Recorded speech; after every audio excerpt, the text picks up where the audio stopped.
Alright, back to another album review. Now, today's review is on Do by Psychostick. This is the 5th studio album from Psychostick, and it's their first album since we couldn't think of a title to be released independently.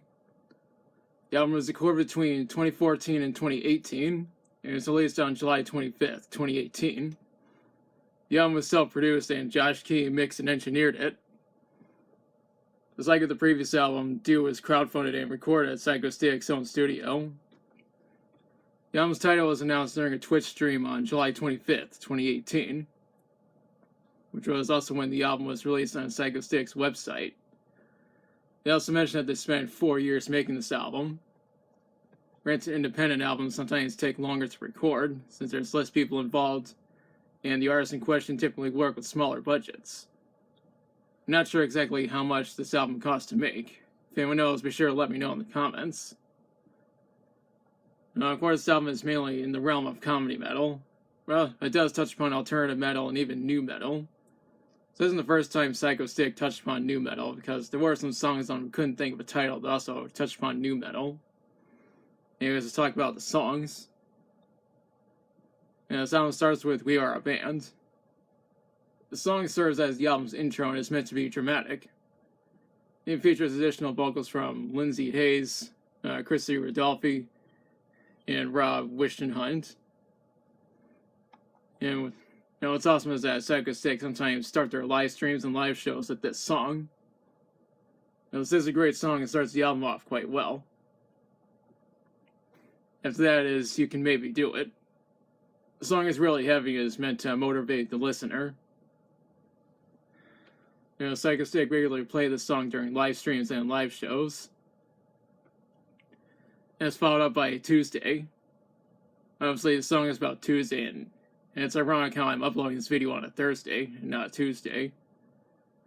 What's funny is that Psychostick have actually played the song in H flat, which obviously makes the song sound heavier. Now, another note, I once saw this meme that described Tuesday as being Monday's ugly sister, which couldn't be any further from the truth. We followed it up with Adulting. So that was the first song on the album to be released as a single, and the single was released on October 30th, 2017. As an added bonus, the song even features Sheena Perez. A music video was made for the song, and I'll post a link to it in the description. Up next is From the Heart. This is the second single from the album, and the single was released on March 8th, 2018.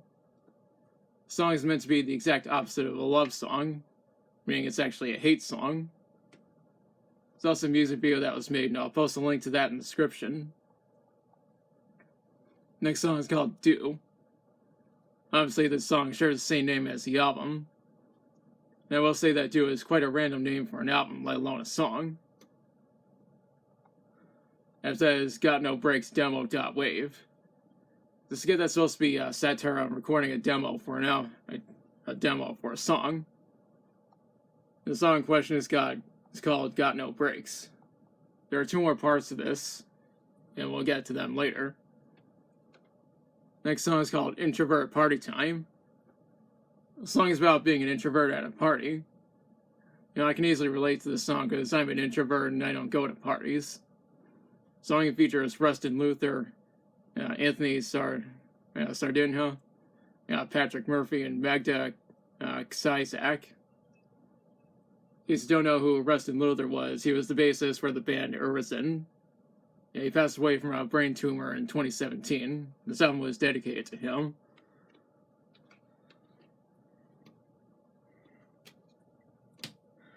As you can see, there's a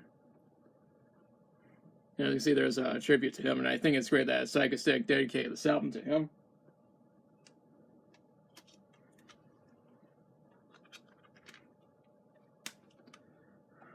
That was followed up by Thinking With Your D. Obviously, this song is a lot worse than the song has a lot of use of the word dick, as well as a number of dick references. Psychostick often play the song during live streams and live shows. It kind of reminds me of this episode of Aqua Teen Hunger Force called Dickisode, where they use the word dick more than 50 times in the span of 11 minutes. After that is Uncle Material, a song about not wanting to raise a kid. The song is very relatable since a lot of people from my generation aren't even having kids since housing is overpriced and minimum wage workers like myself are overworked and underpaid. Honestly, I am never having kids due to personal and financial reasons. Besides, it's easier for me to take care of rabbits instead. Up next is bacon, egg, and cheese on toast at sriracha. The song is self-explanatory since it's about bacon, eggs, cheese, and toast, which is a common breakfast for a lot of people. It's just that Psychostick adds sriracha to spice things up, no pun intended. It should be noted this is the only food-related song on this album. It's also the second shortest song on the album at 45 seconds long. We followed up with This is where Rob Kersey is groaning, and there's a lot of people who groan like that. That's followed up by Stream Stutter. The title of the song is self-explanatory. And on top of that, this is one of my favorite songs from this album. That is Got No Breaks Mix Ver 3 Wave. It's a skit about a different version of Got No Breaks, and it's a follow-up to Got No Breaks Demo Wave. What's funny is that there's one part where Josh, Maddie, and Alex all perform solos at the same time. Maddie says that's never been done before. So it's a great follow-up to the first skit, and there's one more part on it. We'll get to it later. Up next is Socks and Sandals. And the title is self-explanatory. And Psychostick regularly play the song during live streams and live shows. Granted, if I was wearing sandals, I wouldn't be wearing socks. Even though I don't have anything, I have nothing against people who do. The song features Chrissy Rodolfi, Angela Knight, and Nick Ferrari. Followed up with Keys. The song is pretty funny because Rod freaks out about trying to find his keys. He does find them, but then he freaks out about trying to find his wallet. Of course, he does find it at the very end of the song. Up next is called Grr. It's essentially a satire on metal songs that use a lot of growling. Granted, there's a lot of growling on grindcore songs. It's also the shortest song on the album at 31 seconds long. Up next is Moving Day. The song about moving out and into a new place while simultaneously complaining about useless stuff that the person in question still has. It's the second longest song on the album at 6 minutes and 9 seconds long. It's also my favorite song on this album. After that is Rent in Peace. The song about Blockbuster and how kids these days will never know what it was like to rent movies, shows, and video games from Blockbuster. Of course, every Blockbuster location in my area went out of business years ago. The music video was made for the song, and I'll include a link to it in the description. What's really awesome is that James Rolfe, aka the Angry Video Game Nerd, is featured in it. I personally think it's fucking awesome how Psychostick got James to be in the video, because he is and always has been one of my favorite YouTubers.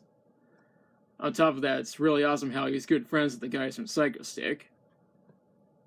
It's followed up by Got No Breaks Final Mix 03 Final 07 Wave. It's the third and final part of Got No Breaks, and it's the finalized version of the song. Up next is Outtakes Episode 5, Outtakes Strike Back.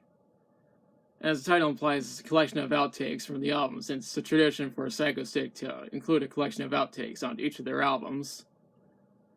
At the very end, they said this album took 4 years to make, and they'll see us again in 2022. This indicates that Psychostick's next album will be coming out in 2022, which is the year that I'm making this review. And Psychostick do have a new album coming soon. More on this later. It's also the longest track on the album at 7 minutes and 39 seconds long. This album ends with Flop. It's meant to be the finale for this album. It also differs from Psychostick's usual style. Just listen to it and you'll know what I mean. When doing my research, I read that this album debuted at #1 on the Billboard comedy albums. So Psychostick essentially got a #1 album in a way. Until Till researching this album, I didn't even know that the Billboard Comedy Albums chart was even a thing, but apparently it is. It also reached number 9. It also reached number 9 on the top heat seekers, number 39 on the top independent albums, number 39 on the top rock albums, and number 14 on the top hard rock albums. Even though this album is from 2018, you can still get a new copy of it from Psychostick's web store and Bandcamp. I'll include links to those in the description. Couldn't find anything on what the critics saw of this album, but I saw that it has a 4.9 out of 5 on Amazon and a 4.8 out of 5 on Discogs. So it's fair to say that people really like this album. Hell, it even ranked as number 10. It even ranked as number 10 on Metal Injection's list of the top 10 albums of 2018. As for my opinion on it, I think this is a great album overall. It may not be quite as good as 4 Revenge of the Vengeance, but it's very enjoyable nonetheless. I honestly don't mind the fact that Psychostick decided to go fully independent instead of signing on to a different label. Besides, independent music can actually be more enjoyable than most mainstream music. Probably because independent artists they don't have to worry about corporate pigs telling them what to do. Yeah, indie artists also have a lot more control and do everything else entirely by themselves, such as recording, producing, mixing, and mastering. My mom once told me that whenever you buy Psychostick merch from Amazon, all the proceeds go directly to the band. I'm aware that Psychostick have a rather sizable fan base, so they don't necessarily need to sign on to a different record label. They also make a lot of money through music and merch sales, as well as fan donations during live streams. On top of that, they also have a Patreon. At the time of making this video, Psychostick have yet to release their compilation album, And Stuff, which is to be released on April 14th of this year. So we have a few more weeks before it comes out. You know damn well I'm excited to get a hold of that album. I'm definitely going to review it, so look out for that. Also, Rob Kersey brought up the new album back when my dad interviewed him. I'll include a link to the interview in the description. Before I end this review, I'd like to give a shout out to the Legit Gamer 91 for being a good friend, helping me with my videos, and supporting my work. A link to his channel will be in the description. I recommend subscribing to his channel because he also needs support. Now's the part where I question you. Have you listened to Do? If so, what are your thoughts on it? What's your favorite song from it? What are your thoughts on Psychostick going fully independent?